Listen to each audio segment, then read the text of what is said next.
As a longtime horror fan, it pains me to say this, but I've never seen Fright Night from 1985. It's always been praised to the high heavens by horror fans. Even the general audience regards this as a classic.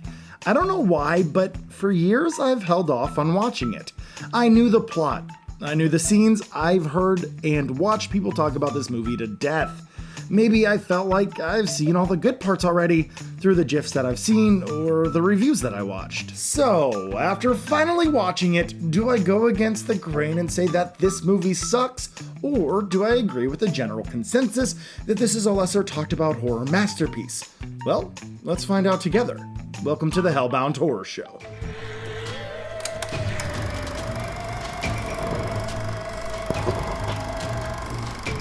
The 80s were a crazy time.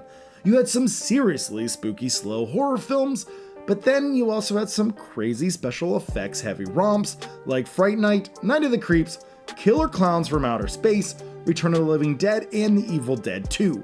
These films towed the line with tongue-in-cheek comedy, but they also had disturbing horror elements as well. They tended to be special effects heavy with an out there plot, and Fright Night was one of the first to really pull it off.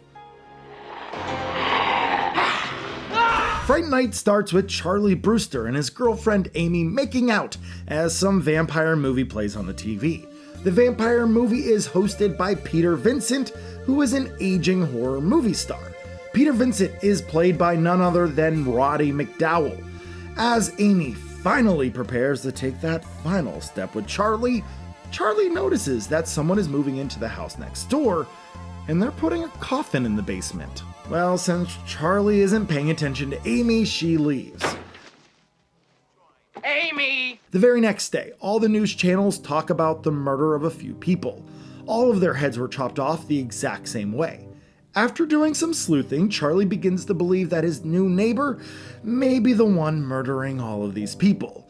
And his new neighbor may actually be a blood-sucking vampire. Charlie tries going to the police about all of this, but all this talk about vampires quickly shows that Charlie isn't a reliable source.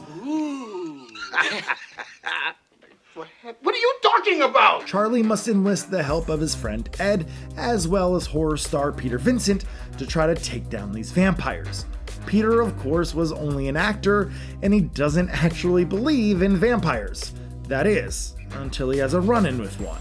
Will Charlie and Peter stop the evil neighborhood vampire before he takes Amy to be his undead bride? This movie rocks, and it's just as good as everyone claims it to be. I was a bit worried that I wouldn't find the film as engaging since I had seen so many of the scenes before, but no, this movie holds up no matter which way you dissect it. There's just so many good things to say about Fright Night. The film moves at a brisk pace and it rarely slows down. The plot is a lot of fun, and it's so cool to see a good self-referential horror film well before Scream. They know vampires are in movies, they know what kills them, they know what to avoid. There are rules that need to be followed, and they follow them. The characters are likable, even the ones you're supposed to hate. Casting and acting are all superb. Special effects are plentiful and eye-catching. The direction and cinematography are well above serviceable. The film was actually directed by Tom Holland, who directed Child's Play and Stephen King's Thinner. He also wrote Psycho 2. It's good to know that Tom Holland had a prolific career as a director before he became a web-slinging superhero. Wait.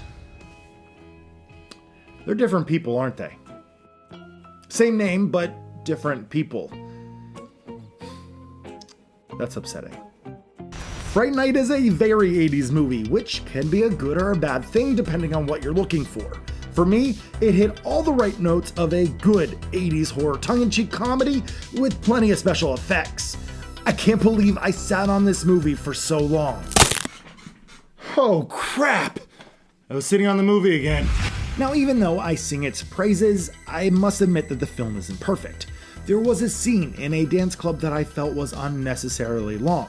The pace up to that point was wild and kinetic, but then there's this awkward, slow dance. I guess it's to build tension, but it really slowed down the pace for me. I also kept thinking that this vampire is probably centuries old, and he's macking on a high school girl. Just leaves a bad taste in your mouth if you really think about it, you know? I guess everyone is too young for you when you are literally immortal. Yikes. If you like 80s horror films that aren't afraid to be a little self-referential while playing homage to the horror classics, then I can't recommend Fright Night enough. It has a bit of everything and will leave most people satisfied. The moral of the story is not to be like me. Don't think you've experienced this film just by watching a few clips on the internet. Stop sitting on this film and sit down with it and watch it from start to finish. Trust me, you won't be disappointed. And that's all I have for tonight, so as always, thank you so much for watching. Stay healthy, stay safe, and take care, everyone.